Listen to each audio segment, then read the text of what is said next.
TV조선 취재기자들이 전하는 뉴스의 중심, 보도본부 한라인, 저는 신효섭입니다. 오늘의 핫 키워드부터 알아보겠습니다. 네, 첫 번째 키워드는 내일까지 사전투표입니다. 이 대선 사전투표가 오늘 오전 6시부터 시작돼 내일 오후 6시까지 진행이 됩니다. 조금 전 오후 12시 투표율이 8.7%로 역대 동시간대 사전투표율 중 최고를 기록한 가운데 전남과 전북이 가장 높고 대구, 부산 등이 상대적으로 낮게 집계됐습니다. 두 번째 키워드는 후보가 나섰지만입니다. 사전투표를 앞두고 국민의힘 김문수 후보가 어제 심야에 이준석 개혁신당 후보를 만나기 위해 국회의원실로 찾아갔지만 이 후보가 없어 회동이 불발됐습니다. 김 후보는 오늘 또 마지막까지 노력하겠다고 한 반면 이 후보는 김 후보의 방문을 몰랐다면서 단일화는 없다고 거듭 선을 그었습니다. 세 번째 키워드는 가족검증대 말로 자해입니다. 개혁신당 이준석 후보가 오늘 긴급 기자회견을 열고 지난 토론에서 자신이 질문했던 성희롱성 온라인 글은 민주당 이재명 후보 아들이 작성한 것으로 검찰 기록 등을 통해 확인했다며 당연히 해야 할 대선 후보 가족검증이라고 주장했습니다. 이에 대해 민주당 우상호 공동선대위원장은 이준석 후보가 말로 자해한 것이라고 했고 조승래 대변인은 명백한 허위 발언이므로 고발할 것이라고 했습니다. 네 번째 키워드는 국회를 더 강하게입니다. 민주당이 대법관 증원, 검찰 수사기소 분리 등 권력기관의 힘은 빼고 국회 권한은 늘리는 내용이 담긴 대선 공약집을 공개했습니다. 민주당은 기재부의 예산기능 분리, 기후에너지부 신설 같은 정부 조직 개편 구상과 4대 강보 전면 개방 방침도 밝혔습니다. 다섯 번째 키워드는 금리 또 인하입니다. 한은금융통화위원회가 오늘 연 2.75%였던 기준금리를 2.5%로 0.25%포인트 인하했습니다. 나라 안팎 경제 사정이 어려운 걸 감안한 경기 진작용 조치로 풀이되는데요. 그럼에도 한은은 이날 올해 경제 성장률 전망치를 1.5%에서 0.8%로 0.7%포인트나 내렸습니다. 마지막 키워드는 트럼프 관세 제동입니다. 미국 연방국제통상법원 재판부는 현지 시간 28일 과세 권한은 대통령이 아닌 의회에 있다며 트럼프 대통령의 상호 관세 시행을 영구 정지시켰습니다. 백악관은 즉각 항소 방침을 밝혀 대법원에서 최종 결정이 내려질 것으로 보이지만 국내 증시가 장중 2,700선을 회복하는 등 시장은 반색하고 있습니다. 어제 저희도 전해드렸는데요. 마지막 TV 토론에서 개혁신당 이준석 후보가 좀 낯뜨거운 그런 용어까지 써가면서 여성 혐오성 논란이 있는 발언을 해서 민주당 등으로부터 무차별 공격을 당했었죠. 그런데 어젯밤에 한 매체를 통해서 이 후보가 토론에서 인터넷에 올라온 것이다 이러면서 인용했던 문제의 글이 민주당 이재명 후보의 큰아들이 썼다는 사실을 보여주는 검찰의 국회 제출 자료를 공개해서 논란이 새로운 국면을 맞고 있습니다. 이러자 이준석 후보는 오늘 오전 긴급 기자회견을 갖고 이재명 후보 아들이 관련 혐의로 500만 원의 벌금형을 법원에서 받았다면서 이재명 후보를 아주 강하게 공격하고 나섰습니다. 여기에 국민의힘이 이재명 후보 큰아들의 재산 관련 의혹까지 제기하면서 가세해서 선거 막판 이재명 후보의 가족 문제가 새로운 쟁점으로 급부상하는 모습입니다. 네, 이준석 후보는 어젯밤 늦게 자신의 SNS에 이재명 후보 장남의 이 벌금형 선고 소식이 담긴 한 인터넷 매체 기사와 공소장 범죄 일람표를 공유한 데 이어서 오늘 오전에는 긴급 기자회견을 열고 이 논란이 된 발언의 원주인은 이재명 후보의 아들임을 강조를 하며 이 논란이 된 이 발언에 대해 정면 돌파에 나섰습니다.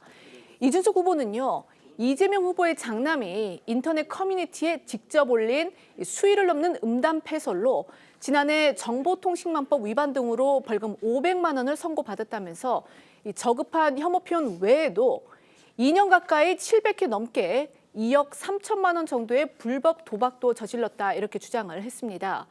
그러면서 이재명 후보가 이 가족의 범죄를 몰랐다면 무능한 것이고 알고도 묵인을 했다면 무책임이라고 지적을 했는데요.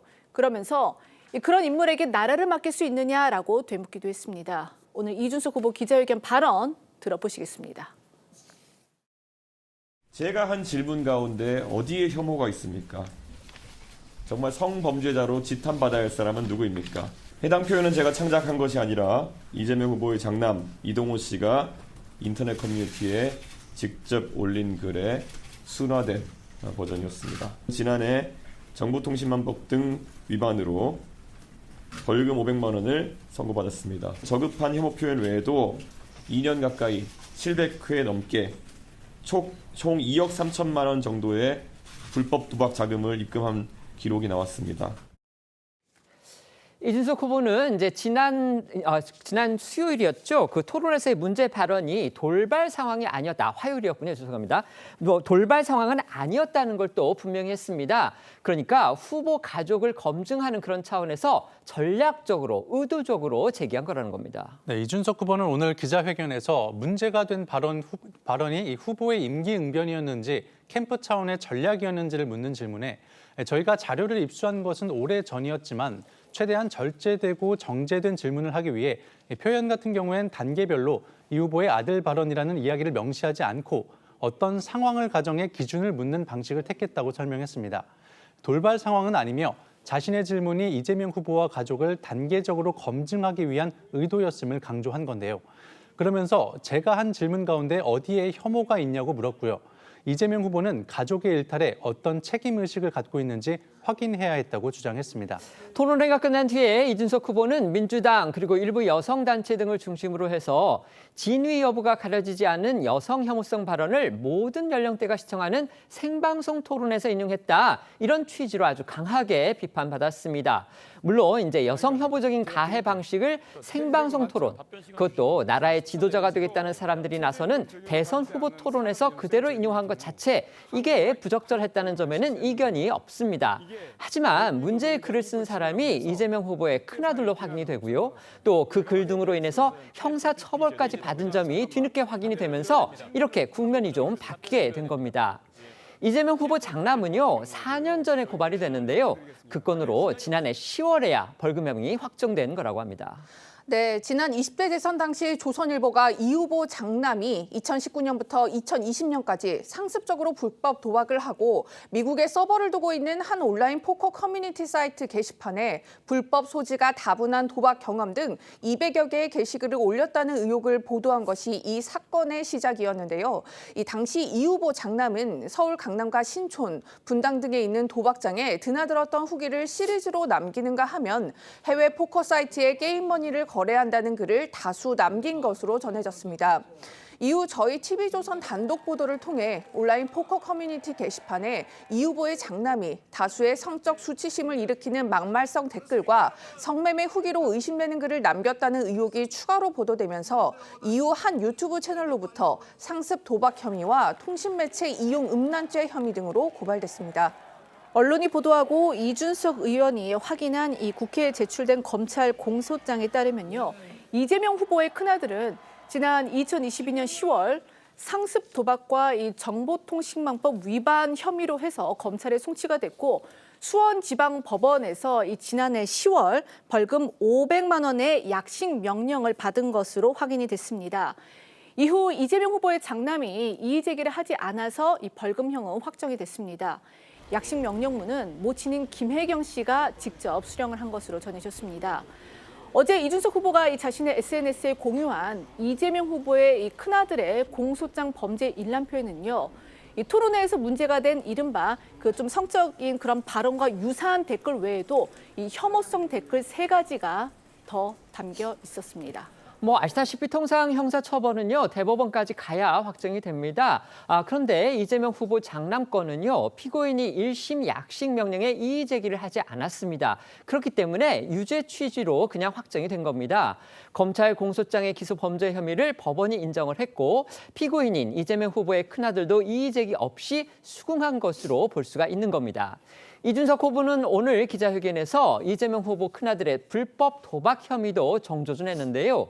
이번에 이 후보 장남의 공소장 범죄 일람표를 통해서 구체적인 도박 관련 내용도 확인이 됐습니다. 네, 공소장 범죄 일람표를 보면 2019년 1월부터 2021년 12월까지 이재명 후보 장남이 불법 도박 사이트에 하루에 입금한 돈은 총액 기준으로 수백만 원에서 많게는 1,000만 원이 넘는 것을 확인할 수 있었고요.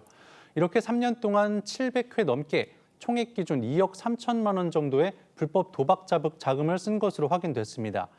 그런데 20대 대선 당시 이재명 후보가 관보에 신고한 재산 내역에 따르면 장남의 예금액이 지난 2019년 87만 원에서 2021년 5,118만 원으로 늘어 당시 국민의힘 측에선 2019년 금융회사 인턴 6개월밖에 금융활동을 하지 않은 이 후보의 장남이 도박으로 재산을 늘린 것 아니냐는 공세를 퍼붓기도 했습니다. 실제 공소장을 보면 이재명 후보 장남의 직업이 무직으로 적힌 것을 확인할 수 있습니다. 불법 도박과 관련해서는요, 이미 지난 대선에서 이제 의혹이 제기됐고요. 이러자 이재명 후보 사실을 인정하면서 고개를 숙였습니다. 당시 이재명 후보는 아들의 불법 도박 관련 의혹이 보도되자 이례적으로 빠르게 사과 메시지를 냈는데요. 이 당시 이 후보는 아들의 도박 사실을 인정하면서 실망하셨을 분들께 아비로서 아들과 함께 머리 숙여 사과드린다고 했습니다. 그러면서 아들이 일정 기간 유혹에 빠졌던 것 같다며 아들도 자신이 한 행동을 크게 반성하고 무척 괴로워하고 있다고 강조했는데요. 이 후보는 도박 자금이 거액이란 의혹에 대해 아들이 1,000만 원 이내를 잃어 빚이 좀 있다고 해명했었고요. 이 함께 불거진 장남의 성매매 의혹에는 강력 부인하며 아들이 맹세코 아니라고 하니 부모 입장에선 믿을 수밖에 없다고 했습니다. 당시 이재명 후보 발언 듣고 오시죠. 사이버머니라고 하나요? 싸서 한 모양인데 하여튼 기간이 꽤 길고 그 사이에 잃은 게 1,000만 원까지는 안 되는 것 같습니다. 자식을 가르치는 부모 입장에서 참으로 죄송하다는 말씀을 드립니다.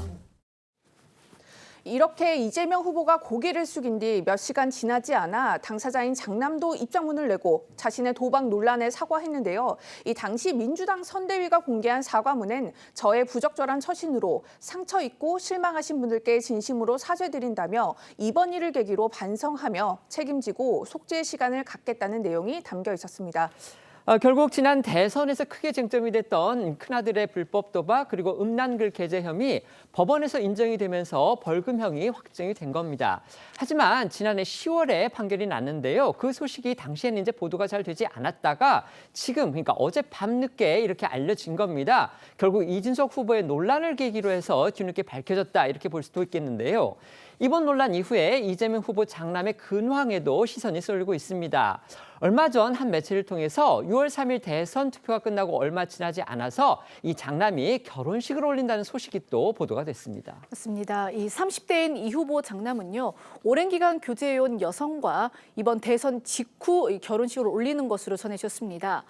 배우자는 지난 대선 때 이재명 후보 캠프에서 활동을 한 것으로 알려졌습니다.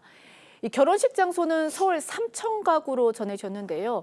이 결혼 시기가 대선 직후인 점과 관련해서 이재명 후보 측과 이 민주당 주변에서는 6월 초에 이 대통령 선거가 있을 줄을 예상하지 못했다라는 입장입니다. 다만 이 대선 결과에 따라 경호 등의 이유로 해서 이 장소가 변경될 그럴 가능성은 있는 것으로 알려졌는데요. 삼청각은 드론 촬영이 어려워서 사생활 보호에 용이한 만큼 그대로 추진될 가능성도 여전히 남아있긴 합니다. 이처럼 이준석 후보의 TV토론 발언에서 시작됐던 이번 논란, 이재명 후보의 장남 리스크로 옮겨가는 그런 모양새가 됐습니다. 오늘 기자회견을 통해서 이제 역공에 나선 듯한 이준석 후보인데요. 자신을 향한 공세에 굴복하지 않겠다. 이런 뜻을 또 분명히 밝혔습니다. 네, 이준석 후보 일단 자신이 토론에서 한 발언이 혐오성 발언이란 비판을 받는 것에 대해선 불편함을 느끼신 분들에겐 진심으로 사과하겠다고 했습니다. 하지만 원문이 워낙 저열해 최소한의 구체성을 유지하며 순화하려고 노력했다며 문제는 단어가 아니라 이 같은 표현을 쓴 당사자의 행태라고 재차 이재명 후보 장남에게 화살을 돌렸습니다. 이준석 후보는 자신을 공격하는 측에 대한 법적 대응도 예고했는데요.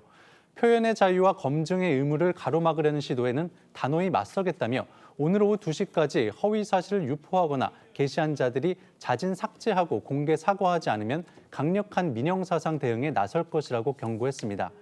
그러면서 이번 논란 이후 개혁신당 당원 가입 추이는 하루 만에 1,000명 가까이 늘었다고 주장했습니다. 일부 매체 보도, 그다음에 국회에 제출된 이제 검찰의 자료, 공소장 내용인데요. 그걸 통해서 이재명 후보의 큰아들이 불법 도박 그리고 온라인에 음란성 댓글 등을 단 협의 등으로 인해서 500만 원의 벌금형이 확정된 사실이 뒤늦게 확인이 됐습니다. 이준석 후보가 오늘 기자회견을 통해서 지난 TV 토론에서 자신이 했던 그 발언을 그러니까 그 글이죠. 정확히 얘기하면 발언이 아니다. 그 글을 쓴 사람이 이재명 후보 장남으로 확인이 됐다. 이렇게 밝히면서 이건 결국 이재명 후보 가족의 검증 차원에서 자기가 분명히 했어야 할 일을 한 거다. 이렇게 또 주장하고 나섰습니다. 그렇다고 해서 과연 TV 생방송에서 모든 국민이 보는 앞에서 이렇게 민망하고 그다음에 성차별적인 성혐오성의 그런 발언을 했었느냐. 이 부분에 대해서는 여전히 고개가 갸우뚱거려지는데 어쨌든지 간에 이준석 후보의 오늘 기자회견을 통해서 이재명 후보 장남의 도박 그다음에 음란성 댓글 혐의 이 문제가 지금 정면으로 떠오른 상태입니다. 어떻게 보십니까? 그러니까 이준석 후보가 기자회견을 통해서 밝힌 그리고 그 TV 토론에서 밝힌 내용 뭐 이런 것들의 그 사실관계가 뭐 틀렸다 이거는 뭐 사실 그 확인해 보면 거의 없는 것으로 보입니다. 근데 이제 문제는 지금 초점이 좀 다른 것 같아요. 이준석 후보가 얘기하는 건 그래 이재명 후보 장남의 그 음란성 댓글이나 아니면 도박 혐의가 그럼 뭐가 잘못됐냐 이렇게 나오지만 사실은 그거보다는 그 문제 제기 방식 표현의 수위, 예를 들어서 본인은 TV 토론에서 뭐 좀 발언의 그 표현을 좀 순화했다고. 근데 더 이상 순화할 수가 없었다 그러는데 사실은 우리가 공중파라고 하면 공중파의 대체적인 뭐 기준 같은 것들이 네네. 국민 눈높이가 있지 않습니까? 네네. 근데 그 눈높이로 볼 때는 아무리 뭐 객관적인 사실 검증이라 할지라도 좀 지나쳤다 이렇게 얘기를 할 수 있는 측면이 분명히 있거든요. 그래서 지금 본인이 문제 제기를 했던 기준과 이준석 후보가 지금 검증 과정이라고 얘기했던 이런 사실관계를 따지는 게 아니고 그 내용, 방식 뭐 이런 부분에 관한 부적절성을 얘기하고 있는 거기 때문에 조금은 초점이 다르다고 생각합니다. 네. 사실 이준석 후보가 주장하고자 하는 부분은 뭐 이재명 후보의 장남에 대한 논란인 것 같은데요. 사실 이 부분은 뭐 이번에 새로 나온 의혹은 아니고 앞서 리포팅에서도 나왔지만 지난 대선에서도 이미 한 차례 논란이 된 바가 있습니다. 그렇기 때문에 이미 국민들께서는 이에 대해서 판단이 어느 정도 저는 끝났다라고 생각이 들고요. 특히나 관련해서 장남이 뭐 처벌을 받은, 그러니까 벌금 500만 원까지 받은 사실까지 알려졌기 때문에 어느 정도 법적 책임까지도 진 것 아니겠느냐 이렇게 볼 수도 있을 것 같습니다.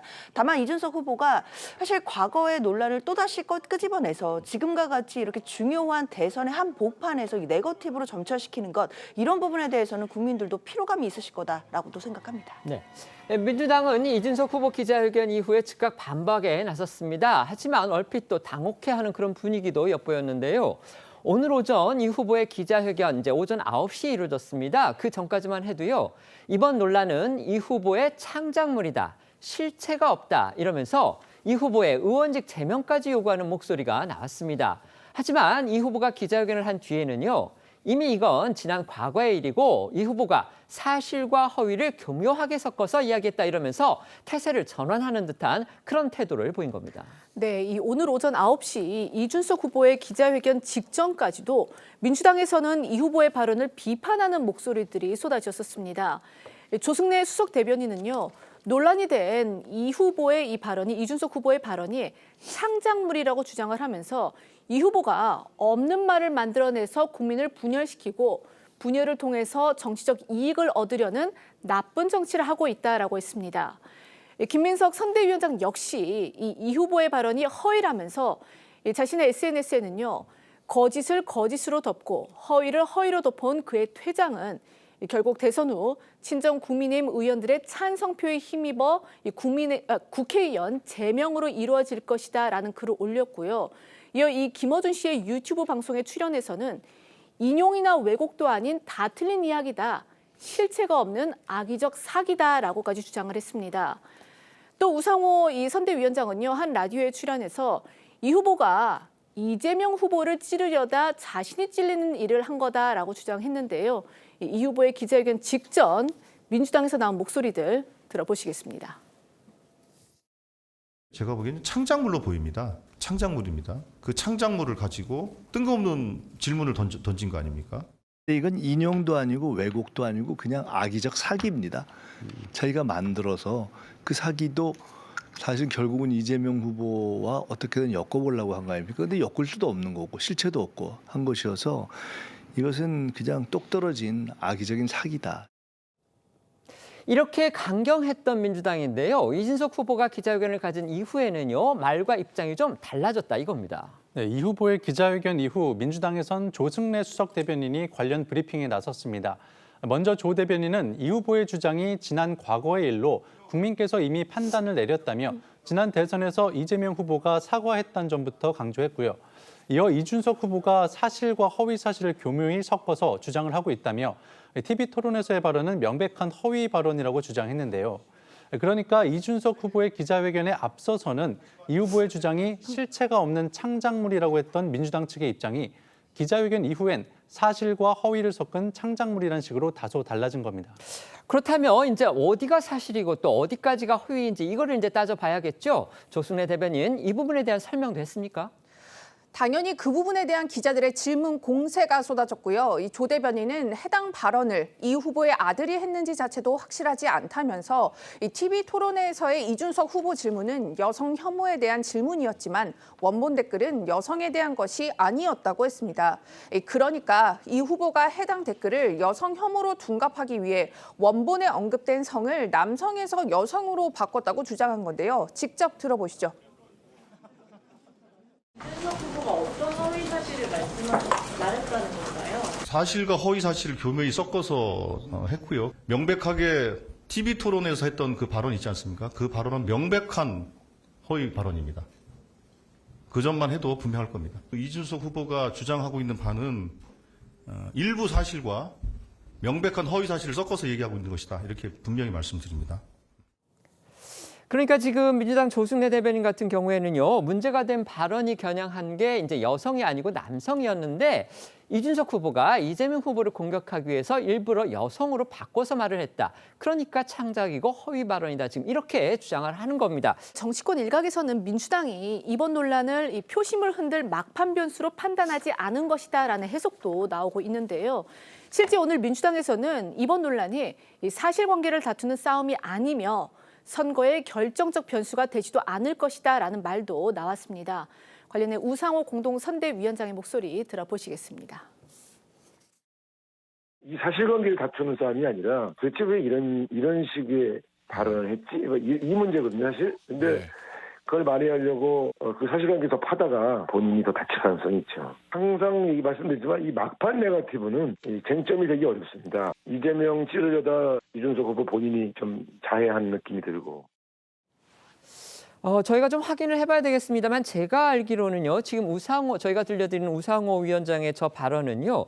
이준석 후보의 기자회견 전에 했던 라디오 방송 내용이기 때문에 이준석 후보의 기자회견에서 나왔던 또 이준석 후보가 적시를 했던 그 이재명 후보 장남의 어떤 여러 가지 범죄 사실, 법원도 인정한 그 범죄 사실을 다 알고서도 우상호 위원장이 저렇게까지 얘기를 했는지 이 부분은 저희가 좀 따져볼 필요가 있을 것 같습니다. 반면에 국민의힘은요. 이재명, 이준석 후보를 동시에 비판하는 일종의 양비론적인 입장을 취했습니다. 그러면서도 이재명 후보 장남의 불법 도박 혐의, 또 조세 포탈 의혹 등에 대해서 형사 고발하겠다 이렇게 예고했습니다. 네, 국민의힘은 오늘 오전 기자회견을 열고 이재명 후보 장남의 약 2억 3천만 원 규모의 불법 도박 혐의와 조세 포탈 의혹에 대해 조세범 조사 및 형사 고발 등에 착수하겠다고 밝혔습니다. 회견에 나선 장영하 진실대응전략단장은 이 후보의 아들이 2019년부터 2021년 불법 도박 사이트에 총 707회에 걸쳐 2억 3천만 원이 넘는 금액을 입금했다고 설명하면서 이 씨가 신고한 재산은 2019년 부친 이재명 후보로부터 증여받은 4,916만 원뿐이며 나머지 1억 8천만 원 정도의 자금 출처는 여전히 확인되지 않고 있다고 주장했습니다. 그러면서 장 단장은 이 후보 아들이 2017년부터 2021년까지 소득세 납부 실적이 전무하고 현재 신고된 전 재산은 불과 390만 원에 그친다며 형제 전체를 포함한 5년간의 납세 총액도 87만 원에 불과하다고도 덧붙였습니다. 국민의힘에선 논란에 침묵하고 있는 이 후보에 대한 비판도 쏟아지고 있습니다. 오늘 오전 한 라디오에 출연한 나경원 의원은 이준석 후보의 발언도 문제가 있다면서 민주당이 사과를 쏙 빼놓고도 공격만 한다며 이중적이어도 너무 이중적이라고 비판했고요. 어제 김혜지 수석 부대변인은 논평을 통해 이재명 후보가 내세운 여성 인권의 진정성마저 의심할 수밖에 없다며 이번 논란에 침묵하는 이재명 후보를 비판하기도 했는데요. 오늘 국민의힘에서 나온 목소리 함께 들어보겠습니다. 이 발언에 대해서 사과를 하고 비판을 하면 몰라도 거기에 대한 사과는 쏙 빼놓고 이준석 후보를 공격하니 참 민주당은 이중적이라도 너무 이중적이다라는 생각을 합니다.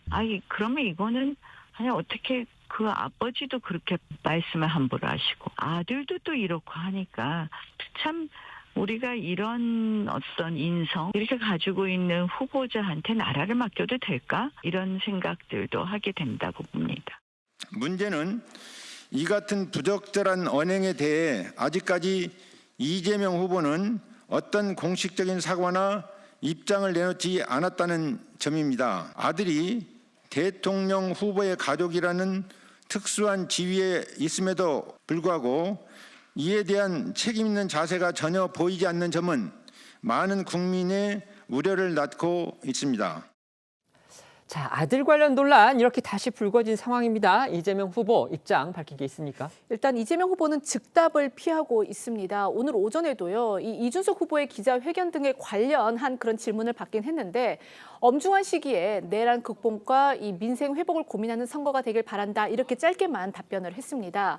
그리고 이제 자리를 떠나려다가 다시 취재진 앞으로 돌아와서 일부 언론이 허위 조작 사실 유포에 공조하고 있다면서 이 언론의 화살을 돌리는 듯한 모습도 보였는데요. 오늘 이재명 후보의 목소리 들어보시겠습니다. 이준석 후보가 오늘도 이번 아들 발언 관련해서 소환을 하고 있는데 이 엄중한 시기에 내란 극복, 민생 회복에 대해서 또 국가의 운명에 대해서 좀 더 진지하게 고민하는 그런 선거가 되길 바랍니다. 그리고 언론인 여러분, 각별히 부탁 하나 드리겠습니다. 국가의 운명을 결정하는 국민들이 주권을 행사하는 신성한 민주공화 정의 실천되는 장입니다. 객관적인 정보, 정말로 정론이 필요한 그런 상황입니다. 그리고 없는 사실에 대해서 누가 주장한다고 마구 쓰거나 허위를 유포하기 위해서 허위 조작에 공조해서는 안 되는 게 당연한 것 아닐까요? 자, 김문수 후보의 반응은 어떻습니까? 김문수 후보는 직접적으로 이번 논란을 언급하고 있지는 않습니다. 오늘도 관련 질문을 받았지만 특별히 드릴 말씀이 없고 내용 자체도 별로 주목하지 않는다고 답했는데요. 다만 김 후보는 이재명 후보 아들이 아닌 이재명 후보를 겨냥했습니다. 오늘 김 후보 목소리 듣고 오시죠. 저는 특별히 드릴 말씀이 없습니다. 그 내용 자체에 대해서 별로 제가 주목하지 않고 저는 이재명 후보에 대해서 하도 할 말이 많아서 아들에게까지는 전에 한번 본 적은 있는데 특별한 관심을 두기에는 시간상으로 그렇게 허락이 안 돼서 이재명 후보만 해도 워낙 그 소재가 많아서 저는 언급을 안 했습니다.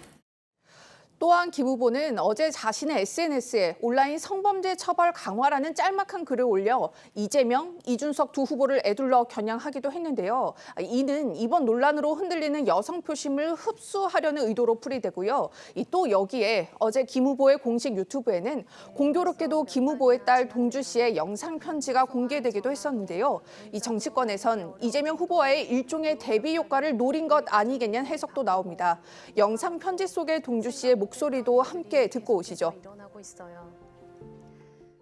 사랑꾼 아빠, 딸을 사랑하고 아내를 사랑하고 가족을 사랑하는 사랑꾼, 아빠 같은 사랑꾼들이 가득한 우리나라라면 앞으로도 작은 행복들이 이어지는 하루하루가 될 거라고 생각이 돼요. 건강하세요. 사랑합니다. 2025년 5월 딸 동주 드림. 민주당에서는 허위다, 사기다 심지어 이렇게까지 주장을 합니다. 하지만 이준석 후보가 공개한 또 언론들이 보도한 또 저희도 직접 볼 수 있었습니다만 검찰이 국회에 제출한 그 자료를 보면 이재명 후보의 장남이 지난해 10월에 법원에서 불법 도박 혐의, 그다음에 온라인에 음란성 댓글 등을 여러 차례 올린 그런 혐의 등으로 벌금 500만 원의 형을 받은 거는 사실입니다.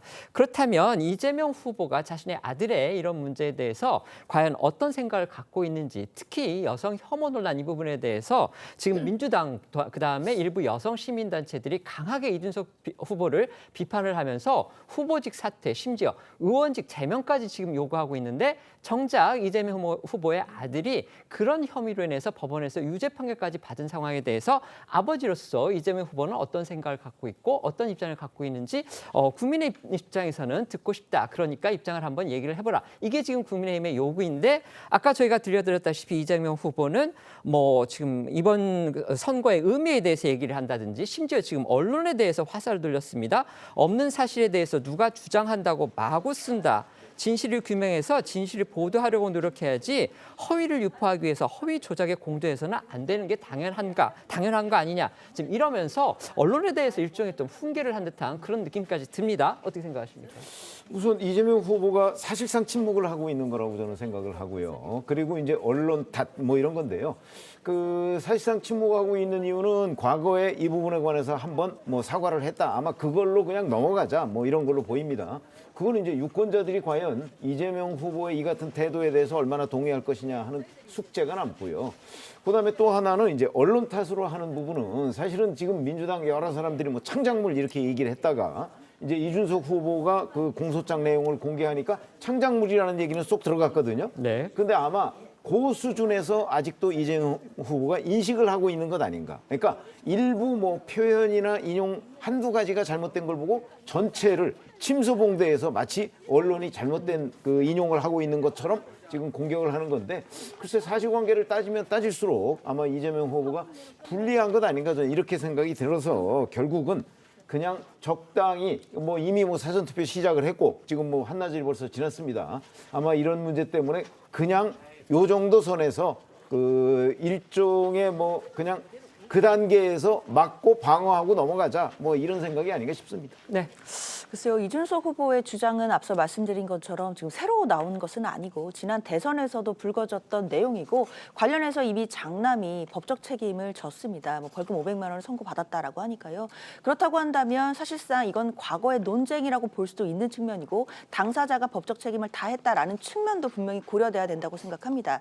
다만 이준석 후보가 사실 선거 막바지에 관련된 네거티브 전략을 쓰는 것으로 봐야 될 것 같고, 이런 네거티브 전략에 대해서 이 프레임에 또 빠지지 않는 것도 또 전략적으로도 필요하다라는 생각도 들거든요. 이번 대선이 왜 치러지는지 이 본질로 돌아가 본다라고 한다면, 결국 민주당 입장에서는 이번 대선을 통해서 내란을 종식해야 된다라는 부분, 그리고 엄중한 상황에서 위기를 극복할 후보가 누구인지에 대해서 좀 더 국민께 절박하게 다가가야 된다고 생각합니다. 네, 장 변호사님께서는 지금 민주당에 몸을 담고 계시기 때문에 이준석 후보가 네거티브를 한다 이렇게 말씀을 해주셨습니다. 지금 여기에 개혁신당 쪽 인사가 없기 때문에 제가 그냥 균형을 잡는 차원에서 말씀을 다시 드리면, 이준석 후보는 어디까지나 유력 대선 후보의 가족의 문제다. 그리고 성비위에 관한 문제이기 때문에 이건 검증을 해봐야 될 문제고, 특히 여성 혐오, 그다음에 성범죄 부분에 대해서 이재명 후보 대통령이 되겠다는 분의 생각은 어떤지에 대한 자기의 어떤 의사를 물어본 것이지, 이건 결코 네거티브가 아니다. 지금 이렇게 주장하고 있다는 걸 다시 한번 말씀을 드리겠습니다.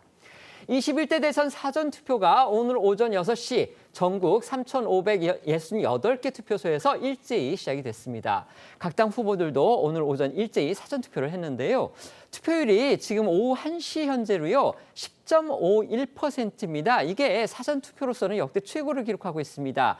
이번 대선 최종 투표율도 이렇게 높을 수 있을지 관심을 모으고 있습니다. 네, 말씀하신 대로 조금 전, 그러니까 오후 1시 기준으로 해서 전국 평균 사전투표율은 10.51%로 집계가 됐습니다. 이는 이 사전투표 제도가 전국 단위 선거에 처음 적용된 2014년 이 6.4 지방선거 이후 재보궐을 제외한 전국 단위 선거 기준으로는 동시간대 가장 높은 수치입니다. 역대 가장 높은 사전 투표율을 기록했던 게 이제 2022년인데요. 당시 이제 36.93%로 역대 가장 높은 사전 투표율을 기록했던 때가 이제 2022년 대선인데, 그때 동시간대 투표율인 8.75%보다도 1.76%포인트가량 현재 높은 수준입니다. 네, 이 시각 현재 투표율이 가장 높은 곳은 전라남도입니다. 20.23%인데요. 이어 전북특별자치도가 18.55%, 광주광역시 17.66%로 집계됐습니다. 가장 낮은 곳은 7.04%를 기록한 대구광역시였는데요. 부산 8.98%, 울산 9.04%로 역시 상대적으로 낮은 투표율을 보였습니다. 수도권의 투표율은 서울은 10.06%, 경기도 9.65%, 인천광역시 9.76%를 기록했습니다. 비록 사전투표이기는 하지만요. 국민의힘이 강세를 보였던 영남, 또 민주당이 강세를 보이는 호남의 투표율이 이렇게 크게 엇갈리는 거, 이게 또 표심의 향배와는 어떤 연관이 있을지도 지켜봐야 되겠습니다. 네, 각 정당의 후보들도 오늘 사전 투표를 했습니다. 이재명 후보는 서울 신촌에서, 김문수 후보는 이재명 후보의 국회의원 지역구인 인천 계양에서 딸과 함께 투표를 했습니다. 이준석 후보는 본인의 지역구인 경기도 동탄 신도시에서 투표했는데요. 각 후보들의 모습 함께 보시죠. 총알보다 투표가 강하다라는 말이 있습니다. 이번 내란 사태도 우리 국민들의 투표 참여만으로 비로소 이겨낼 수 있습니다. 딸하고 이렇게 같이 한 적은 처음입니다. 사전투표의 문제점을 보완하면서도 반드시 하기 위해서는 이 사전투표도 참여하는 것이 필요하다. 아직까지 투표에 참여하지 않으신 우리 동탄 주민 여러분, 대한민국 국민 여러분 모두 소중한 한 표로 대한민국을 바꾸는 그런 선택을 해주셨으면 감사하겠습니다. 젊게 바꾸겠습니다. 부정선거론을 주장해온 측에서 특히 의구심을 표시해온 게 사전투표입니다. 그래서인지 부정선거론을 펴왔던 일부 보수단체 그리고 유튜버들이 이번 사전투표 현장을 감시하겠다 이렇게 예고를 하면서 현장에서 혹시 이 선관위 또는 일부 후보 진영과 충돌이 벌어지는 거 아닌가 이런 우려도 나오고 있습니다. 요즘 유튜버들이 즐겨하는 이 라이브 방송 등이 유권자들의 투표를 방해하는 걸로 이어질 그런 소지도 있기 때문에 관계기관이 좀 더 적극적으로 대처해야 하는 거 아니냐 이런 목소리도 나오고 있습니다. 네, 국민일보 보도에 따르면 부정선거를 주장하는 일부 보수단체 등이 사전투표소 앞에서 라이브 방송을 하고 투표자 수를 세는 사전투표 감시단 765명을 모집했다고 밝혔습니다. 감시단은 2인 1조로 서울과 인천의 일부 투표소에서 입구를 촬영하며 라이브 방송을 진행할 예정이라고 밝혔는데요. 또 일부 보수 성향 유튜버들도 사전투표소 인근에서 라이브 방송을 계획 중인 것으로 알려졌습니다.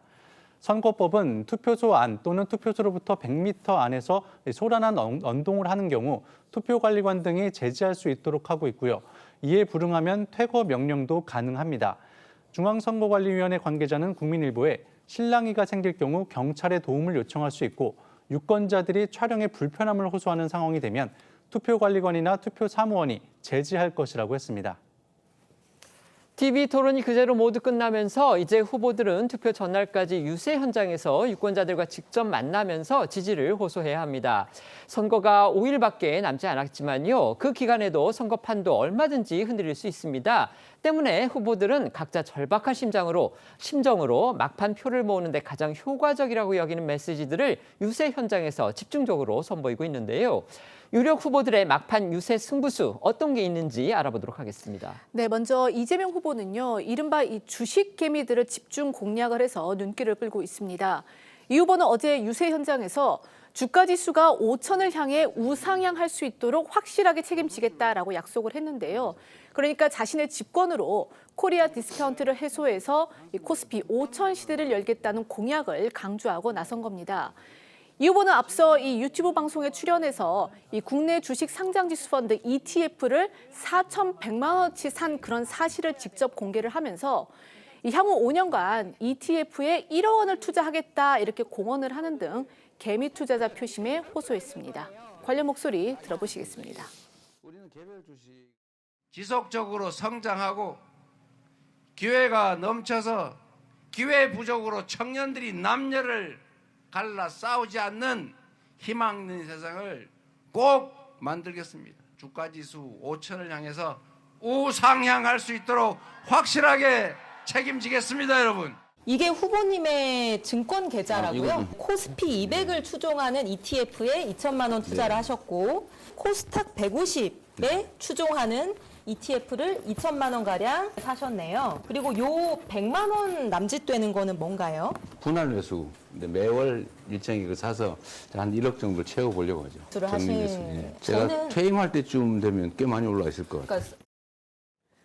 이재명 후보는 또 누군가 특정 진영의 대통령이 되더라도 그 순간부터는 편가르지 말고 모두를 동등하게 대우하며 이 통합된 나라를 만들어야 하지 않겠느냐 이러면서 나를 반대한 절반은 불이익을 주면서 강제로 지배하는 반통령이 아니라 이 통합된 나라를 꼭 만들겠다 이렇게 통합도 강조하고 있습니다. 이에 비해 김문수 후보는 이재명 후보를 겨냥한 공격을 한층 강화하고 있습니다. 어제 김해 유세에선 193석으로 국회의원석이 많아서 마음대로 대법원장도 탄핵하고 청문회를 하려고 한다며 상권 분립이 아니라 삼권 독재로 총통 독재를 하려는 것이라고 했고요. 이 창원과 부산 서면에선 부마 항쟁 등을 거론하며 독재로 가지 못하도록 민주주의를 굳건히 세워달라며 보수층 결집을 독려했습니다. 이준석 후보는 지난 총선 때처럼 무방 유세에 돌입했습니다. 사전투표 전날인 어제 서울에서 시민들을 만나며 젊은 후보만이 책임 있는 정치를 할 수 있다고 지지를 호소했습니다. 관련 목소리 들어보시죠. 국회 의석이 많으니까 이제 지 마음대로 대통령도 되고 또 대법원장부터 법관들도 지 마음대로 탄핵도 하고 마음대로 주무르겠다. 이게 뭡니까? 상권 분립이 아니라 상권 독재죠. 이걸 총통이라 그러죠. 방탄 괴물 독재. 여러분 이거 용서할 수 있습니까 여러분? 여러분 저와 함께 다시 한번 민주화 운동을 시작해야 됩니다. 평균 연령이 58세 정도 됩니다. 저분들이 은퇴하면은 저분들은 결과에 대해서 큰 책임을 지지 않아도 되는 그런 정치를 하시는 겁니다. 저 이준석은 30년 뒤, 40년 뒤에 저는 살아서 그것에 대한 책임을 져야 되는 사람입니다. TV 토론이 끝난 만큼요. 이제 투표일까지 후보들은 유세 현장에서 메시지를 통해서 마지막 승부수를 던질 수밖에 없습니다. 앞서 저희가 이제 유력 후보 세 분의 그 후보별 막판 유세 메시지를 전해드렸는데요. 어떻게 들으셨습니까? 글쎄, 뭐 이재명 후보는 이제 주식 개미 뭐 이렇게 얘기를 하거든요. 제가 보기에는 이제 전 국민 중에 뭐 주식 투자자가 1,400만 명이 넘는다는 거 아니겠습니까? 그런데 이제 문제는 과연 자 주가 지수를 5천까지 올리겠다 이렇게 얘기를 했는데. 정말 5천까지 올리는 방법이 있는가? 과거에 그 역대 대통령 후보들도 뭐 주가지수 얼마 이렇게 해서 공약을 한 적이 있는데 사실은 뭐 대통령이 주가지수를 올릴 수 있는 건 아니죠. 그렇죠. 그러나 여하튼 유권자들의 희망 뭐 이런 부분을 정확하게 겨냥은 했는데 이제 방법이 문제다 하는 점에서 좀 의문부호가 찍히고 있고요. 그다음에 김문수 후보는 뭐 괴물 독재, 뭐 삼권 통합 총통 뭐 이런 얘기를 했는데. 뭐 사실 지금 입법부는 민주당이 장악하고 있는 것이고 이재명 후보가 만약에 대통령이 된다면 뭐 행정부는 당연히 장악이 되는 것이고 그다음에 사법부의 경우는 조희대 대법원장의 그 사실은 정년으로 내년 후년이면 임기가 끝나죠. 뭐 이런 것 때문에 만약에 이재명 후보가 대통령이 된다면 뭐 그건 좀 가능한 일이긴 하지만 그래서 실제 총통이 될 것인가 하는 건 좀 의문부호가 찍히지만 조금 더 뭐 현실성은 있는데 총통이라는 거는 좀 추상적이다. 뭐 이런 느낌을 갖습니다. 네. 아마도 이재명 후보는 이제 막판으로 갈수록요. 이번 조기 대선이 왜 치러지게 됐는지 본질적인 물음을 국민들께 던질 것 같습니다. 그렇기 때문에 결국 내란 종식을 위해서 자신이 결국 당선되어야 된다라는 메시지를 더 강하게 낼 것으로 보이고요. 그러면서도 함께 통합의 메시지도 낼 것으로 보입니다. 이런 부분들이 얼마나 국민들에게 다가갈 수 있을지 이런 부분이 좀 핵심적인 부분이 될 것 같고 김문수 후보 같은 경우에는 계속해서 이제 반명 정서에 좀 기대는 모습을 보이는 것 같은데 사실 뭐 이재명 후보에 대해서 뭐 공포 마케팅을 한다라는 또 평가까지 받을 정도로 계속 이재명 후보를 공격하는 모습을 보이고 있지만 이런 부분들이 또 국민들께서 과연 표로 연결될 수 있을지는 좀 의문이 든다라고 말씀드리겠습니다. 네. 민주당과 국민의힘 거대 양당의 내부 상황도 짚어보겠습니다. 민주당은 사전투표를 하루 앞뒀던 어제 이제 대선 정책 공약집을 뒤늦게 발표했습니다. 이재명 후보가 여전히 강세고요. 또 국회에서 절대 과반 의석을 민주당이 갖고 있기 때문에 이재명 후보가 집권을 한다면 이 공약집은 그대로 현실이 될 가능성이 큽니다. 결국 대한민국의 향후 5년 진로를 좌지우지하게 될 그런 방향타가 될 텐데요. 다른 정당의 공약에 비해서 그래서 정치권은 물론이고 재계, 사회 분야의 각 이익단체 등이 더욱더 촉각을 곤두세울 수밖에 없습니다. 민주당 공약집에 담긴 핵심 내용들부터 짚어보겠습니다. 네, 이 민주당은 정책 공약집에서 회복과 성장의 행복을 이 3대 비전으로 제시를 했습니다. 세부적으로는 우선 이 기획재정부 분리 등을 주요 골자로 하는 정부 조직 개편안이 주목이 됐는데요. 이재명 후보는 앞서도 기재부가 정부 부처의 왕노릇을 하고 있다면서 이 기재부 개편 필요성을 강조해 왔었습니다. 공약집에도요, 이 명시를 하면서 이를 이제 공식화한 건데 구체적인 개편 방향으로는요, 이 예산 편성권을 쥔 기재부가 다른 부처 위에 군림한다는 그런 판단하에 기재부의 예산 권한을 떼어내서 그걸 대통령실 또는 국무총리실 산하로 이관하는 방안이 유력하게 검토되고 있는 것으로 알려졌습니다. 또 이 기재부 분리와 관련해서 이 앞서 나온 이재명 후보 목소리, 어제 나온 목소리 이어서 들어보시겠습니다. 경제 기획이나 뭐 이런 것들을 하면서 또 한편으로는 재정까지 다 틀어져서 정부 부처의 왕노릇을 하고 있다는 그런 지적들이 상당히 있습니다. 기재부를 좀 정리를 해야 될 것 같아요. 예산 기능은 분리할 필요가 있을 것 같고. 또 이 민주당 공약집에서는요, 기후에너지부 신설이나 여성가족부 확대 개편안과 함께 윤석열 정부에서 신설된 이 경찰청 내 경찰국을 폐지하는 안도 담겼습니다. 민주당 공약집에는 이재명 후보가 그간 강조해왔던 부분이죠. 검찰개혁 그리고 사법개혁을 명분으로 하는 그런 내용들도 담겼습니다. 이른바 검수완박 현실화, 또 대법관 증원안이 그 핵심입니다. 네, 저희도 앞서 전해드린 대로 민주당 대법관을 100명으로 증원하는 법안을 발의했다 비판이 거세지자 철회했지만 대법관을 30명으로 늘리는 법안은 그대로 뒀었는데요. 어제 공개한 공약집에 대법관 증원을 못 박아 집권 시 사법개혁을 명분 삼아 대법원 개편에 나설 것임을 예고했습니다. 다만 공약집엔 구체적인 증원 숫자는 적시하지 않았습니다. 또 민주당은 공약집에서 검찰개혁을 완성하겠다며 수사와 기소를 분리하고 수사기관의 전문성을 확보하겠다고 적었는데요. 문재인 정부 때 검찰 수사권 완전 박탈, 이른바 검수완박을 시도했지만 일각에서 비판과 우려가 나오자 검찰의 부패와 경제범죄 등에 대한 수사권을 남겨뒀었는데 이번엔 검수완박을 완전히 실현하겠다는 의지로 읽힙니다. 관련해 공약집에 담기진 않았지만 민주당은 검찰청을 폐지하고 기소와 공소, 수사 역할에 따라 기소청 또는 공소청, 수사청 등으로 분리해 수사기관끼리 상호 견제하도록 개혁해야 한다는 방안도 검토한 바 있습니다. 이러자 국민의힘에서는요, 이거 결국 사법부 길들이기 아니냐 이런 비판이 쏟아졌습니다. 반면에 민주당에서는 반드시 필요한 개혁 조치들이다 이렇게 맞서면서 또 공방이 격화하는 분위기입니다. 네, 어제 민주당의 공약집이 공개되자 국민의힘에선 논평을 통해 이 검찰개혁과 사법개혁안에 대해 비판하고 나섰는데요. 특히 국민의힘은 일각에서 대법관이 증원되더라도 최종 임명권자가 대통령이기 때문에 사법부 장악 시도라는 비판이 나오는 점에 주목해 상권 분립을 파괴하려는 폭주라고 꼬집었습니다. 반면 민주당은 사법부 길들이기 같은 차원의 정치적 프레임이 아니라며 반드시 필요한 개혁이라고 맞받아쳤습니다. 관련해 이재명 후보는 어제 한 라디오 인터뷰에서 검찰개혁에 대한 기본적인 시간표를 갖고 있다면서도 구체적인 시행 시기에 대해선 말을 아꼈고요. 지금은 민생 살리기에 주력할 때라며 톤 조절에 나서는 모습이었는데요. 검찰개혁과 사법개혁 우선순위를 묻는 질문엔 사법개혁은 좀 더 여유가 있다고 답하기도 했습니다. 국민의힘 김문수 후보는 오늘 유세 현장에서 민주당의 검찰개혁 방향을 강하게 비판하기도 했는데요. 어제 나온 이재명 후보 목소리와 오늘 나온 김문수 후보 목소리 이어서 들어보겠습니다. 검찰개혁 같은 건 시간표가 가지고 계십니까? 시간표를 정확하게 정한 건 아닌데 뭐 기본적인 스케줄 정도는 가지고 있죠. 여쭤봐도 됩니까? 혹시 대략 언제까지 마칠 생각이다? 수술 일자를 미리 굳이 알 필요가 그렇습니까? 검찰청을 없애고 검찰은 수사 못하게 하고 기소만 하도록 하면 기소청으로만 보게 됩니다. 이게 바로 이 흉악한 이재명 일당이 하는 거예요. 어제 공개된 민주당의 공약집에는요, 환경 문제 등과 관련해서 4대 강보를 전면 개방하겠다 이런 구상도 담겨서 눈길을 끌었습니다. 수질 개선 차원이다. 이게 민주당의 설명인데 논란이 불가피해 보입니다. 네, 이 4대 강보는 이명박 정부에서 추진된 이 4대 강 사업의 일환으로 건설이 됐었죠.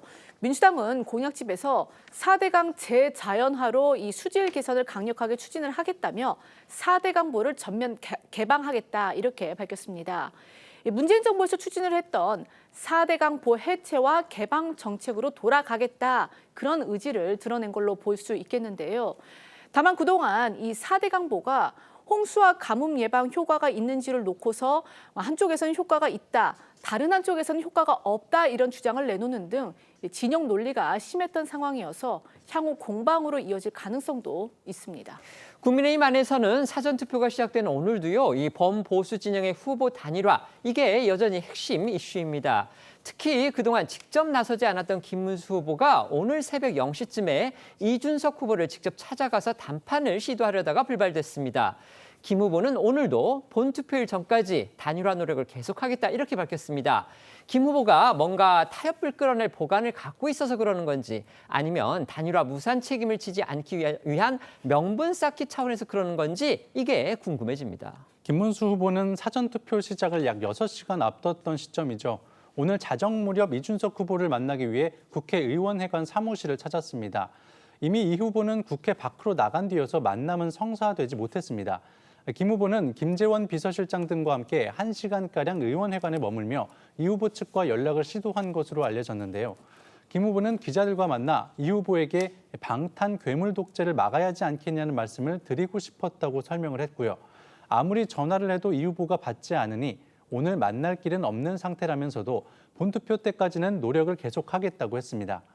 김 후보는 오늘 오전에도 단일화를 위해 마지막까지 노력하겠다는 뜻을 거듭 밝혔고요. 이정현 공동선대위원장 역시 오늘 한 라디오 인터뷰에서 본투표 직전까지 단일화를 위해 노력하겠다고 밝혔는데요. 오늘 나온 김문수 후보 목소리와 이정현 공동선대위원장 목소리 들어보겠습니다. 저는 마지막까지도 계속 노력을 하겠습니다. 하나로 뭉치기 위해 가지고 노력을 계속 하고 있는 중입니다.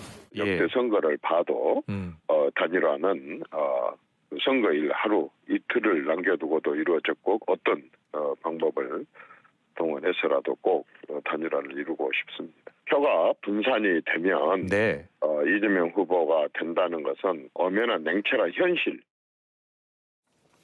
개혁신당의 이준석 후보는 오늘도 단일화에 대해서 아주 완강하게 부인했습니다. 네, 이준석 후보는 오늘 기자들과 만난 자리에서 김문수 후보와의 심야 회동이 불발된 것에 대해 전화기를 꺼나 김 후보 측이 연락을 했는지 몰랐다고 말했고요. 단일화는 없다고 일축했습니다. 이 후보는 오늘 오전 라디오 인터뷰에서도 국민의힘이 이준석을 찍으면 이재명이 된다는 식의 가스라이팅에 의존하고 있다며 강하게 비판했고요. 이 김문수 후보로는 이길 수 없다며 완주 의사를 거듭 밝혔습니다. 단일화 관련 질문 하나만 드려도 될까요? 단일화 안 합니다. 예. 김문수 후보가 어제 계속 만나려고 시도했는데 좀 의도적으로 피하셨다고 봐야 되는데요. 저는 전화기가 꺼져 있어서 사실 모릅니다. 가스라이팅에 의존하는 것 자체가 얼마나 국민의힘이 퇴행적인 그런 정치를 하고 있는가 지적할 수밖에 없고요. 김문수 후보에게 표를 몰아주시는 것은 오히려 이재명 후보의 당선을 돕는 것이다 이렇게 말씀드리려고 합니다. 이처럼 국민의힘 주변, 그다음에 개혁신당은 뭐 당연히 그렇고요. 단일화는 사실상 물 건너갔다 이런 의견들이 많습니다. 김문수 후보가 뭐 직접 나서기는 했지만 그게 과연 정말 된다고 보고서 저렇게 하는 것인지에 대해서도 의문점이 나오고 있습니다. 그런데 주목되는 게요. 오늘 지금 이재명 후보, 그다음에 민주당의 김민석 수석 최고위원이죠. 지금 선대위원장이죠. 이 두 분이 공통적으로 SNS에 글을 올려서 이준석 후보가 결국은 국민의힘과 손을 잡고 단일화를 할 거다 이렇게 지금 예상을 했고요. 심지어 김민석 최고위원은요. 김문수 이준석 단일화 곧 발표될 겁니다. 이렇게까지 얘기를 했습니다. 알다시피 김민석 최고위원 같은 경우는 비상계엄을 아주 딱 맞춰서 어떻게 보면 그 부분에서 상당한 공신력을 얻었는데 지금 이렇게까지 얘기를 하니까 대체 무슨 의도일까 이런 게 궁금해지거든요. 어떻게 보십니까? 아니 지금 조금 전에 우리 기자분들이 말씀하셨지만 사실은 오늘 사전투표가 진행됐고요. 지금 10%가 넘었습니다. 그렇습니다. 그러면 전체 유권자의 10% 이상이 이미 투표를 마친 겁니다. 그렇죠? 그리고 지금부터 이제 오늘 중에 있으면 아마 뭐 거의 20%에 육박하는 투표자가 이미 투표를 마친 상황인데 지금 여기서 설령 이준석 후보가 단일화를 성사시킨다고 한들 과연 그게 무슨 효과가 있느냐 하는 부분. 네. 그런데도 불구하고 지금 민주당에서 여전히 단일화가 될 것이다 이렇게 얘기하는 거는 저는 이제 거기에 정략적 의도가 숨어 있다고 보는 거죠. 그거는 결국 끝까지 경계심을 놓치지 말자. 뭐 이런 일종의 이재명 후보 지지자들에 대한 어떤 결집용 뭐 이런 거 외에 다름 아니라고 봅니다. 네. 사실 뭐 점점 시간이 갈수록 단일화 가능성이 낮아지는 것은 맞는 것 같은데요. 그렇다고 하더라도 아직 본투표까지 시간이 남아있기 때문에 전격적으로 단일화가 이루어질 가능성도 남아있다라고 보시는 분들도 많습니다. 그렇기 때문에 그런 부분들을 민주당 캠프에서도 좀 고려하면서 이야기가 나오는 것 같고, 만약에 단일화가 이루어진다라고 하더라도 내란 세력들 간의 연합이 아니겠느냐라는 취지로 미리 공격하는 것 아니겠느냐라고 생각됩니다. 네, 앞서 말씀드렸던 이재명 후보의 그런 부분에 대해서 이준석 후보는요, 이재명 후보가 망상의 늪에 빠져 있다 이렇게 반론을 했다는 것도 말씀드리겠습니다. 다음은 국제 뉴스입니다. 미국의 연방법원이요, 트럼프 대통령의 상호 관세 정책에 대해서 대통령의 권한을 넘어섰다 이러면서 효력을 중지시키는 판결을 내렸습니다. 트럼프 행정부는 즉각 항소를 결정을 했지만요, 일단 상호 관세 폭탄, 이거는 대법원에서 최종 결정이 내려지기 전까지 당분간 효력을 잃게 될 수도 있습니다. 전 세계 경제시장에 파장이 일 수밖에 없고요. 우리 정부와 업계도 사태의 추이를 민감하게 지켜보고 있습니다. 네, 현지 시각 28일, 그러니까 오늘이죠. 미국 연방국제통상법원은요, 3인 재판부 전원 일치의 의견으로 트럼프 대통령이 지난 4월 2일 발표한 상호 관세 조치를 무효라고 판결했습니다. 재판부가 무효라고 판단한 그 부분에 대해서는요, 미 헌법은 이 과세 권한을 대통령이 아닌 의회에 부여를 했고, 이는 미국 경제를 보호하기 위한 대통령의 비상 권한으로도 뒤엎을 수 없다라면서 이렇게 결정을 내렸습니다. 그러면서 이 문제가 된 관세는 시행을 영구적으로 금지한다라고 강조를 했고, 지금까지 징수한 관세도 취소하도록 했습니다. 법원은 이를 위해서 이 트럼프 행정부에 열흘의 시간을 부여했습니다. 트럼프 대통령은 당초에 국제비상경제권한법이라는 이 미국의 국내법에 근거해서 관세 폭탄을 결정하고 또 시행까지 했습니다. 이 법에 보면요, 대통령에게 비정상적이거나 특별한 위협에 대처할 수 있는 권한, 이걸 부여하고 있습니다. 하지만 이 조항을 관세 부과의 근거로 활용한 대통령은 트럼프가 원래 처음이었습니다. 그렇기 때문에 미국 안에서도 트럼프 조치의 합법성을 놓고서 당초부터 논란이 크게 벌어졌었고요. 급기야 몇 개 주 정부 또 기업 여러 곳이 소송까지 냈는데, 이번에 기업들이 낸 소송에서 연방법원이 트럼프가 위헌위법적인 일을 했다면서 원고의 손을 들어준 겁니다. 네, 지난 4월 2일 트럼프는 미국 국가 비상사태를 명분으로 들며 우리나라를 포함한 주요 무역 상대국 57개국에 일방적인 상호관세를 부과했었죠. 이후 미국 국채 가격이 하락하는 등 채권 시장이 요동치자 미 행정부는 대부분 국가에 대해 90일간 관세 부과를 유예했고, 각국과 개별적으로 관세 협상을 벌이고 있는 상황인데요. 이번에 판결이 난 소송을 제기한 미국의 5개 기업은 트럼프 대통령이 관세 결정 권한을 가진 연방의회를 거치지 않고 위법하게 관세 정책을 펼쳤다며 국제비상경제권한법을 자의적으로 해석해 권한 없이 관세를 부과했다고 주장했습니다. 또 트럼프의 상호관세 부과로 글로벌 무역 전쟁이 벌어져 막대한 재정적 손실을 입었다고도 했습니다. 백악관은 이 같은 법원의 판결에 대해서요, 고삐 풀린 사법 쿠데타다 이렇게 맹비난하면서 즉각 항소하겠다고 했습니다. 네, 백악관은 국가 비상사태에 적절히 대응하는 방법을 결정하는 것은 선출되지 않은 판사들의 권한이 아니며, 이 정부는 행정 권한의 모든 수단을 동원할 것이라고 밝혔는데요. 그러면서 불공정한 무역 관계가 미국 사회를 파괴하고 근로자들을 소외시키고 방위 산업 기반을 약화시켰다고 주장했습니다. 백악관이 이렇게 항소 뜻을 밝힘에 따라서 이제 사건 대법원으로까지 올라갈 것으로 보입니다. 어쨌든 일단 이 오늘 내려진 연방법원의 판결대로라면요, 트럼프 대통령이 발동한 상호 관세 등은 이 취임 전의 상태로 원점 회귀하게 되는 겁니다. 우리나라는 물론이고요, 세계 각국이 향후 사태 전개에 정말 촉각을 곤두세우고 있습니다. 네, 이 법원은 트럼프의 상호 관세가 무효라면서 이것은 원고 외에도, 그러니까 소송을 낸 기업들 외에도 적용이 된다 이렇게 밝혔는데요. 이는 향후 우리나라를 비롯한 이 세계 각국의 관세 협상에도 큰 영향을 미칠 전망입니다. 앞서 미국 정치 전문 매체인 폴리티코는요, 국제무역 법안이 이 불법이라는 판결을 내리면은 현재 미국이 진행하는 무역 협상이 전면 중단된다 이렇게 보도를 하기도 했습니다. 다만 이번 판결은 아직 1심 판결이 나온 것에 불과하고요. 또 상호 관세 무효입니다. 그러니까 다른 관세, 즉 품목 관세를 비롯해서 양국 경제 협력 등 다양한 대미 통상 현안이 남아 있기 때문에 우리 측 통상 당국과 이 수출업계는 최종 재판 결과를 주시하는 등 신중한 반응을 보이고 있습니다. 이번 소송의 2심은요, 이 연방 순회 항소 법원에서 맡게 되고 결국은 연방 대법원에서 이 최종 결론이 날 것으로 전망이 됩니다.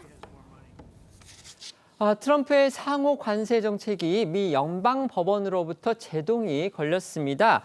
그 판시의 내용은 핵심은 그겁니다. 결국 이제 관세 부과라는 거는 미국 의회, 그러니까 우리로 말하면 국회의 고유 권한인데 트럼프가 대통령의 권한으로 이거를 갖다가 가져간 거, 그러니까 관세 폭탄을 매긴 거는 결국 위헌 위법적인 것이기 때문에 영구적으로 무효다. 그리고 이미 부과한 관세는 되돌려주라. 지금 이렇게 판결을 한 겁니다. 물론 이게 당장 확정이 된 건 아닙니다. 미국도 3심 제도이기 때문에 이제 고등법원, 그다음에 대법원까지 올라가야 이게 확정이 되겠지만 어쨌든지 간에 미국 이 연방 법원이 10일간의 유예 기간을 두고서 판결이 효력이 발생을 한다. 이렇게 지금 얘기를 했기 때문에 우리나라는 물론이군요. 지금 미국과 관세 협상을 벌이고 있는 세계 각국이 정말 촉각을 곤두세울 수밖에 없는 그런 상황입니다. 어떻게 보십니까? 이게 이제 제동을 건 그 이유를 들어보면 법률 논리상으로 그럴듯하게 보입니다. 뭐 제가 법률 전문가는 아니지만 그러나 그렇다고 해서 이게 1심이기 때문에 이제 2심, 3심 뭐 이렇게 남아 있는데 이게 비상 상황에 대통령의 권한을 결정한 거잖아요. 그런데 이제 이 비상 상황이 정상 상황에서도 계속 작동할 수 있도록 지금 트럼프 대통령이 해석을 했기 때문에 그게 위법하고 위헌이다 이렇게 얘기를 하고 있는 거거든요. 그래서 이거를 만약에 정상 상황이 된다고 해서 이제 의회로 넘어가면 의회는 공화당도 상하원을 다 공화당이 장악을 하고 있습니다. 네, 그렇습니다. 그러니까 그게 그대로 통과가 될지는 모르지만 여하튼 적어도 지금 비상시에만 쓸 수 있는 카드를 계속해서 사용한다는 점에서 이제 연방법원이 제동을 건 그 논리는 꽤 타당해 보입니다. 네, 지금 미국 의회 구성이 물론 이제 지금 방금 최병욱 패널께서 말씀하셨듯이 상하원 모두 공화당에 장악하고 있는 건 맞지만요, 이 상호 관세 관세 폭탄에 대해서는 공화당 내부에서도 이견이 있는 그런 의원들이 상당수 있다는 보도도 있었습니다. 그렇기 때문에 이게 다시 의회로 돌아갔을 때의 상황이 어떻게 될지 이 부분은 저희가 좀 예측하기는 좀 힘들지 않나 이런 생각도 듭니다. 일단 말씀해 주시죠. 그렇죠. 일단 트럼프 대통령의 관세 정책이 일단 법원으로부터 제동은 걸린 거지만 지금 트럼프 정부의 어떤 입장을 보면 뭐 즉각 항소하고 그리고 이 부분에 대해서 강렬하게 저항할 것으로 보이거든요. 뭐 어떤 권한도 적극적으로 다 행사하겠다라고 했기 때문에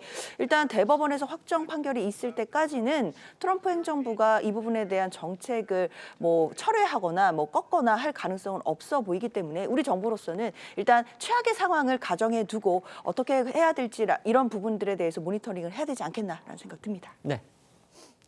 지금부터는 어쩌다 이런 일이 코너로 이어가겠습니다.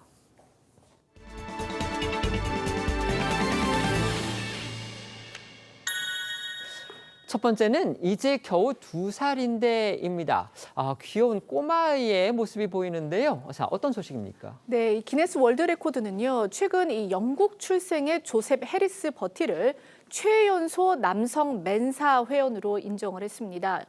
2021년 11월 23일 출생인 조셉은요, 생후 2년 182일 만에 이 맨사에 공식 가입하게 됐는데요.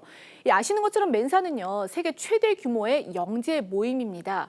이 회원이 되려면 국제적으로 인정받는 IQ 테스트에서 이 일반 인구의 상위 2% 이내에 드는 지적 능력을 검증받아야 합니다.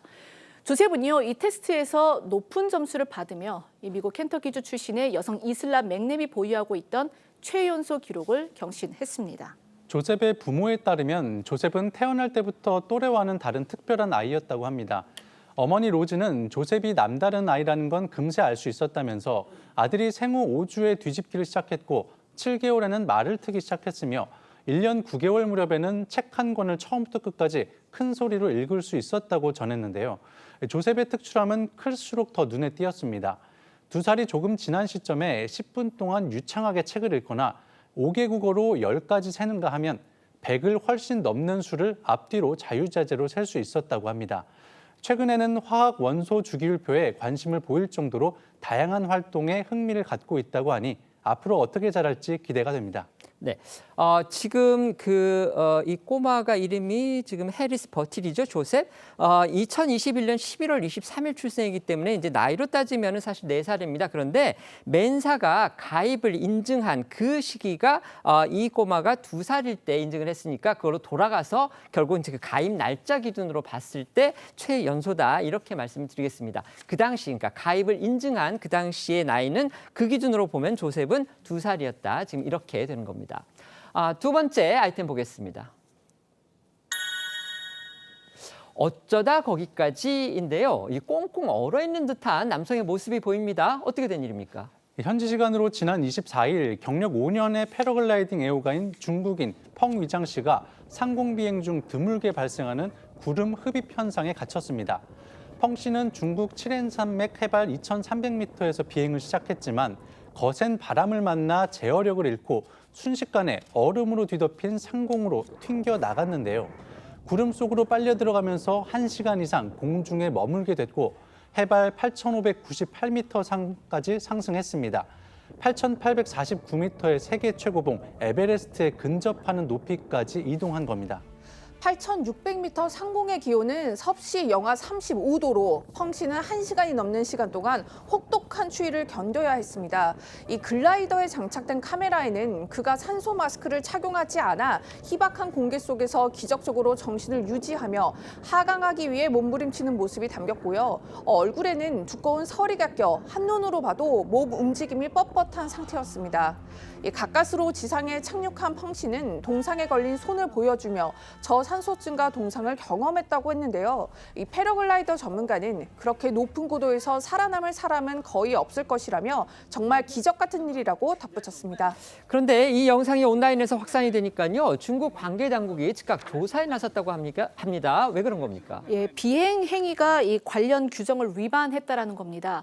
중국 항공 스포츠 규정에 따르면요. 패러글라이딩을 포함한 이 항공 활동을 할 때에는 사전 승인을 받아야 합니다.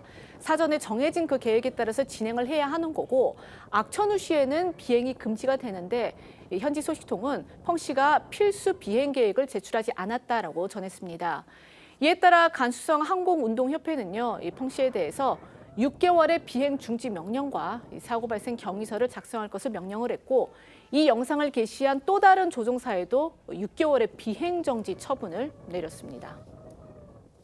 저희는 1분 뒤에 다시 돌아오겠습니다. 오늘 준비한 소식은 여기까지입니다. 저희는 내일 오후 1시에 더 핫한 소식으로 찾아뵙겠습니다. 시청해 주셔서 고맙습니다.